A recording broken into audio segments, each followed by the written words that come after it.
बातमी आहे भाजपाच्या राष्ट्रीय अधिवेशनासंदर्भात। भाजपाच्या राष्ट्रीय अधिवेशनाची आज सांगता होणार आहे। पंतप्रधान नरेंद्र मोदी यांच्या भाषणाने अधिवेशनाचा समारोप होणार आहे। दिल्लीमधल्या भारत मंडपम येथे भाजपाचं 2 दिवसीय राष्ट्रीय अधिवेशन सुरू होतं। आज या कार्यक्रमाची सांगता पंतप्रधान नरेंद्र मोदी यांच्या भाषणाने होणार आहे।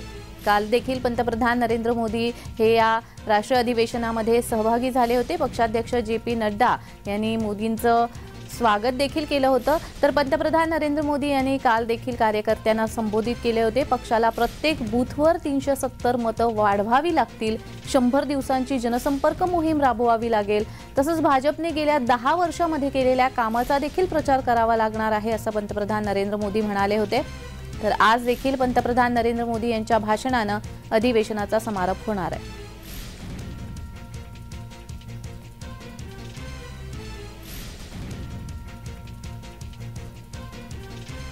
पंतप्रधान नरेंद्र मोदी यांच्या भाषणाने आजच्या राष्ट्रीय अधिवेशनाची सांगता होणार आहे। 2 दिवसीय हे राष्ट्रीय अधिवेशन भारत मंडपम येथे नवी दिल्लीमध्ये आयोजित करण्यात आलं होतं।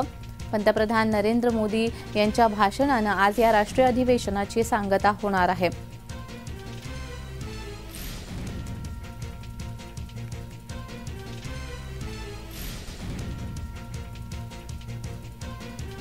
भाजपाच्या राष्ट्रीय अधिवेशनाची आज सांगता होणार आहे। पंतप्रधान मोदींच्या भाषणाने या अधिवेशनाचा समारोप होणार आहे।